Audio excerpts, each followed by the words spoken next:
Good afternoon, everybody. It's a pleasure to be here with you. I've traveled from India. It took me about 32 hours to get to the Dominican Republic. But whatever I've heard since morning has been absolutely fascinating, and I think I will go back a much more knowledgeable person about what the Latin American region is doing and what all of you are doing. And there have been some fascinating conversations. I'm deeply aware that I'm standing between you and lunch, and unfortunately, my body clock, from India, it's still about 4 o'clock in the morning. I'm just about sort of starting to think about waking up, but all of you are probably from the same time zone, and I think your body clocks tell you that it's way past lunch. So I'd like to tell you that I'd be very crisp and very short, but unfortunately, I'll be fooling you because I have a serious problem with brevity, but I will try and speak as quickly as possible. Let me try and see how to play this. Okay. So, I mean, basically, I'm not really here to, talk about what, what solutions could be deployed in, say, in the Latin American region. But what I thought was, which might be useful, is based on our experience working with about a dozen countries in Africa and Asia, what is the view from the trenches? What have we learned? And more importantly, not so much only from successes, but I think Pinbox today is, and I'm sure Dr. Twista would agree with me, we are the world's #1 company, if you count us by the number of mistakes we've made in how to think about designing and, building and deploying micropension systems for informal sector workers. So perhaps some of those mistakes may be useful. But if you just take a step back, what we are facing today is a problem which is somewhat like climate change, okay?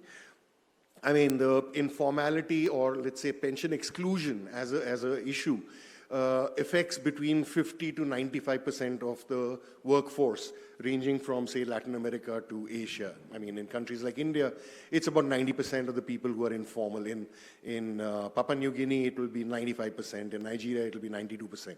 So this is a very large population. And I think if I look at the UN numbers, about 1.7 out of the 2 billion odd people who will be above the age of 60 by 2050, 1.7 billion will be living in either Latin America or Africa or Asia.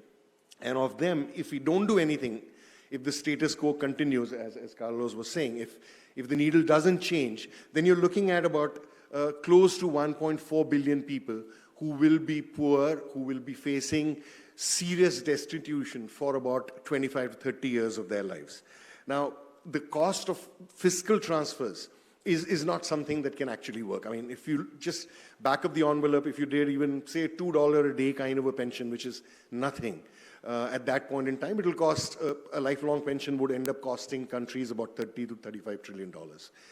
But the flip side is that if you got it right, and even if 10% of the currently excluded informal sector workers started saving, say, $1 a day, you could actually get to a couple of $1 trillion of new long-term savings in developing countries. So clearly, the way to go is encourage and enable self-help and thrift by people who are still young. Women, I mean, as you all know, are worse off. They're better savers than men. They're much more conscious about money, but they are more likely to be poor when they're old because A, they live longer, they are less financially included, they face a lot of income interruptions because most of them are informally employed, and they tend to drop out of workforce quite frequently for childbirth or even for taking care of family members. I mean, it's always the woman who takes time off from work, and therefore women are even more vulnerable to old age poverty. And if you think about it, I mean, this is actually very similar.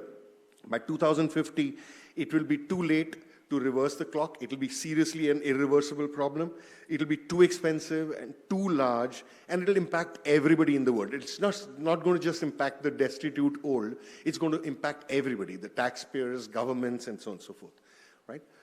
The good thing is, and this is based on our studies across different countries, what we find is that countries have spent a lot of money, time, and effort in building the enabling ecosystem and infrastructure for pension inclusion, ranging from strong government commitments to firms like yours who are very experienced in managing money and are perhaps hungry and looking for new markets. There is very, very deep penetration as far as digital IDs are concerned or digital payments are concerned. There is a very large unmet demand. Our estimate is about 1.2 billion people out there can actually afford to save.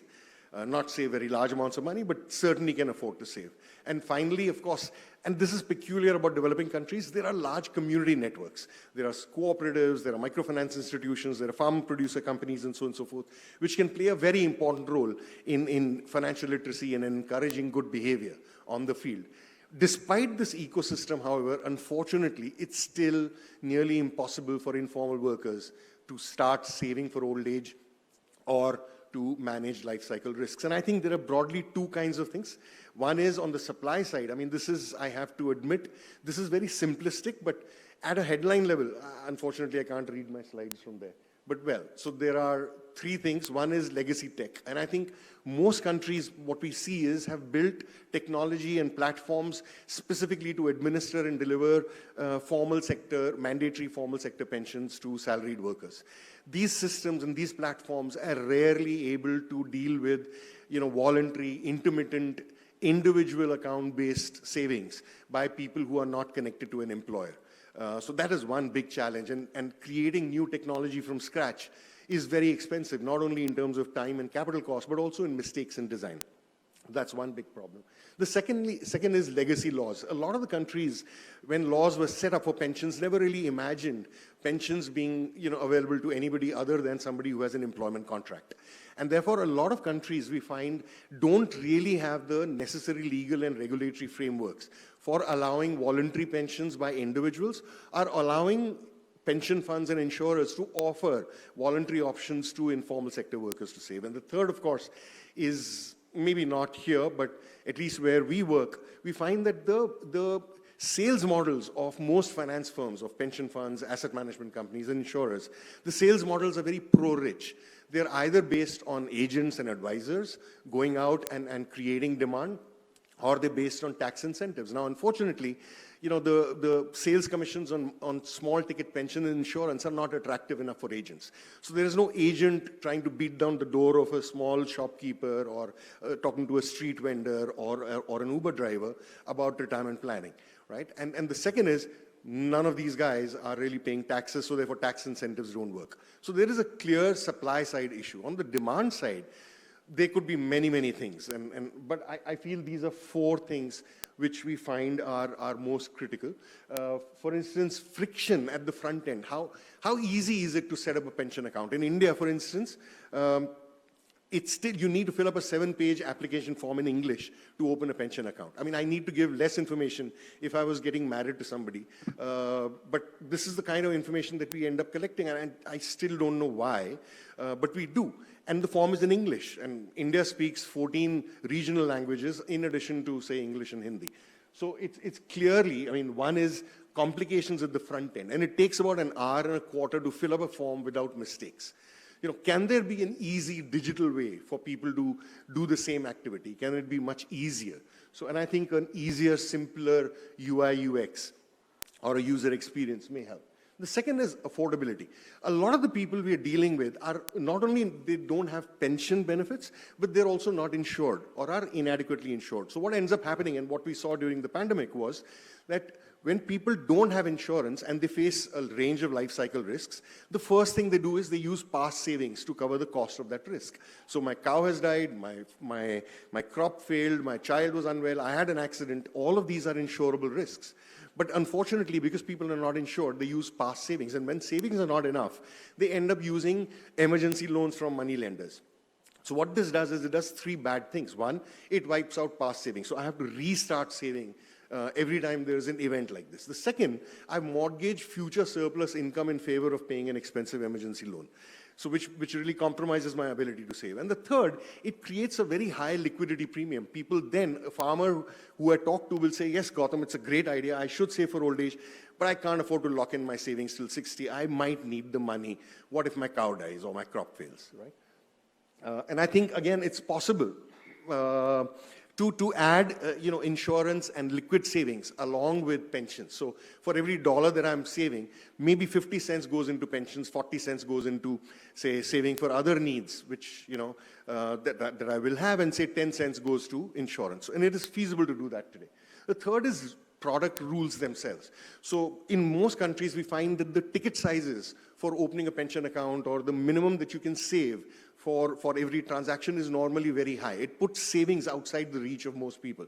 So when I talk to an Uber driver, say in India, or say in Kenya, who's earning, say, $400 a month, and I say, listen, you're earning $400, you could actually save $20, $30 a month for your retirement. He loves the idea. But the problem is he never has $30 in one go because he earns every day.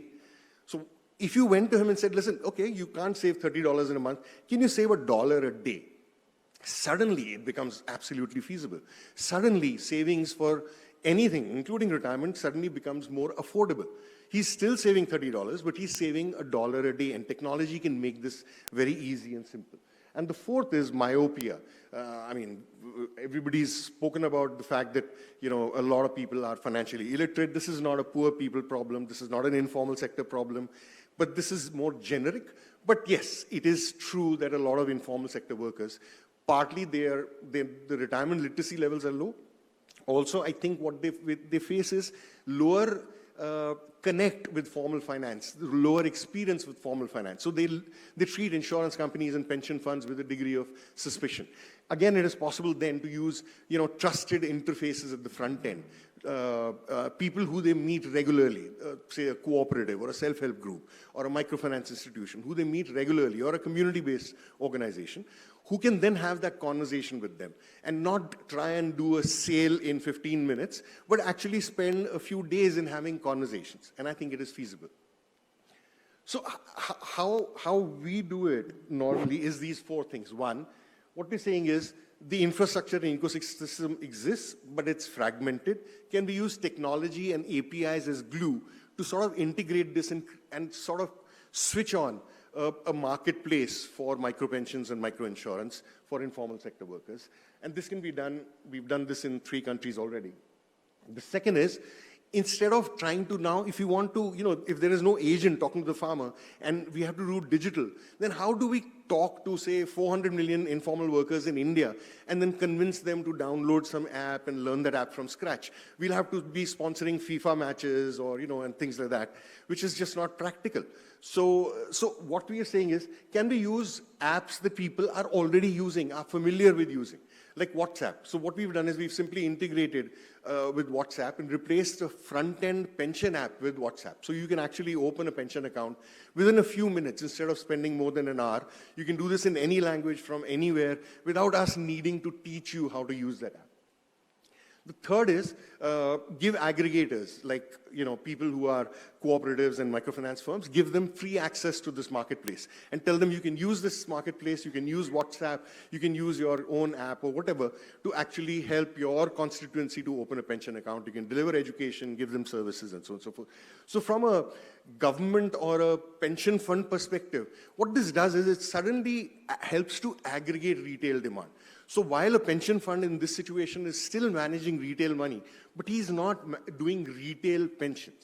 He's actually managing wholesale assets because the funds are getting aggregated at the field level. And I am not, as a fund manager, going into a village to collect $2 from some woman there. And I'm just sitting back in my office and I'm getting $200 million in aggregate to manage. And this suddenly makes the prospect of small ticket pensions, insurance, and so on and so forth, easy and simple. Now, I don't know how much time do I have, ma'am? 6 minutes. 6 minutes before you call the security? Okay. Okay. That's not too bad. So on this side, what we have is the ecosystem that already exists, the national ID, insurers, pension funds, payment gateways. There is a marketplace platform in the middle, which is like a central record-keeping and administration platform. At the front end, anybody can access this marketplace using any device in any language from anywhere at any time to set up a pension account within a few minutes. And since individuals don't wake up to the reality of old age poverty till they're my age, and at my age, I've lost 30 years of compounding, and if I wanted to start today, then I think I can see the writing on the wall. So the only option for me is to take up smoking aggressively and hope that I don't live very long, right? So what you then do is you talk to people like banks and cooperatives and MFIs and these kind of guys and give them the platform and help them to intern. And when people want to save, so the Uber driver who wants to save can then use his mobile wallet, like M-Pesa or UPI in India or whatever, mobile wallet or a card or any instrument which is regulated by the central bank. He can use that to put 50 cents a day in his pension account if he wants. And I think this is actually quite feasible. So how this works, and I'll show you a quick demo, is you just simply save a particular number. So this is Prudential and Zamara, two firms with whom we're working in Kenya. So you just save a particular number as a WhatsApp contact, and you start the conversation by saying hi. So let me just play this. This is a short video. So the first thing when you say hi is you get a menu. It's just a regular chat, and this could be happening in Spanish. So the next question is, okay, are you a Kenyan citizen? Then we're saying, okay, give us your national ID number. We will fetch your KYC details directly from the national ID. So what we've done is we've integrated with the national ID. He gives us his number and his first name. We push that data through an API to the national ID. They send back in real time John's data, and he can see his data there. This is the data that's required to complete his application form. And there is no mistake in this data because it's come from the source of the KYC, and he's not data entering anything. Now he's deciding how often he wants to save, how much he wants to save.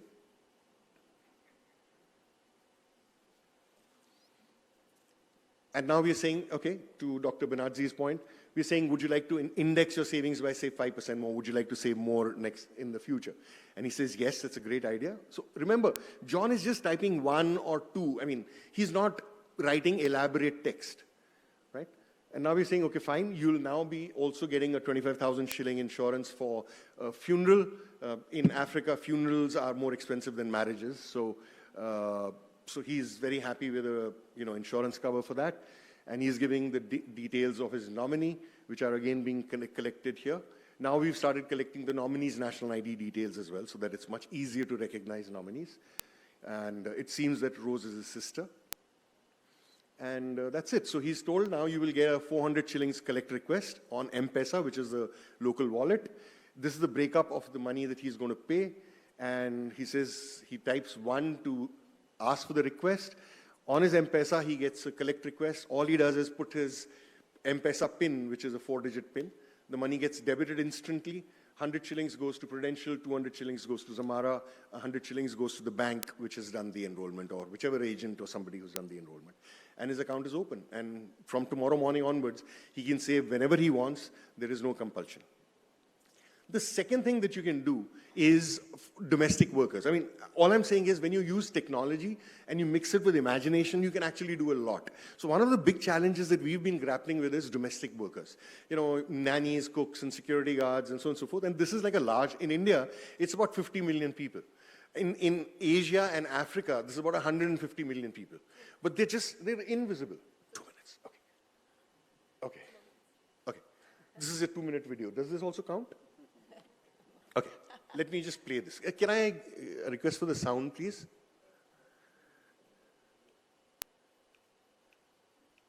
Oh, sorry.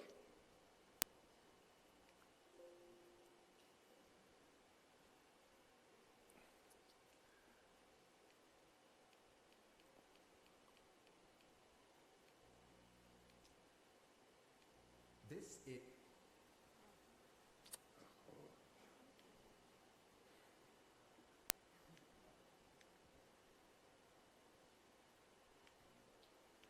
Okay, I think, let me just try one last time. Sorry, I know now there's a lot of suspense. The video is not really worth that much of suspense. This is Shanta. She's 22 years old. She lives in a little village far away with her husband and 3 children. But her family finds it tough to make ends meet. So Shanta decides to migrate to your city in search of work. You employ Shanta as your maid. She works long hours, she takes care of your children, she cooks you meals, and keeps your house clean. She sends most of her income back home to support her family, to put food on their table, and to send her children to school so they may have a better life than hers. She does this year after year after year. When she's too old to work, Shanta returns home to her little village. Her children are now grown up. They're educated and married but have migrated to the cities. Shanta and her husband now live alone. But with no savings of their own, they struggle to make ends meet. They live without dignity and will live this way for the rest of their lives. But does it really have to be this way? Let's see this again. You employ Shanta as your maid. You talk to her about the importance of setting aside a small part of her income for her old age. Then you spend just 5 minutes on WhatsApp to help Shanta open her own pension account. And you get her started by regularly putting some money into this account for her old age. These savings will be managed by the likes of HDFC Pension and SBI AMC and will grow over the years. When she's too old to work, Shanta will return home to her little village. She and her husband will still live alone, but they won't struggle to make ends meet. Thanks to you, they will now get a monthly pension and will live with dignity for the rest of their lives. This could be the story of your maid, your driver, your gardener, or guard. Just 5 minutes of your time can change 20 years of Shanta's life. You can be that change. Gift Shanta a pension account today. Her clock is already ticking. So this is already working in a couple of countries. Thank you. Okay, so I won't go into this. Okay, I'll just take a minute to explain what this pension goat is doing here. Okay, so basically, you know, we've been doing this for many years, and one of the things we keep doing is looking at data. So we were looking randomly at some data from a southern part of India, and we saw there was a lady called Saira Bano. She's a Muslim, and she was saving regularly and also inflation indexing her savings, which we had not really spoken to her about. And we went and met her and said, okay, Saira Ben, how are you actually doing this? How are you saving regularly? And, you know, you seem to be saving enough. She says, well, I run a small goat farm, and every year I nominate one goat as a pension goat. And when it is Eid, which is the festival, I go to the market and I sell that goat, and whatever money I get from that goat, I put it into my pension account. And I think that was absolutely fantastic. We'd never really spoken to anybody talking about saving for retirement using goats. We said, but how do you end up inflation indexing your savings? She says, actually, I'm not doing that. That's also the pension goat does that.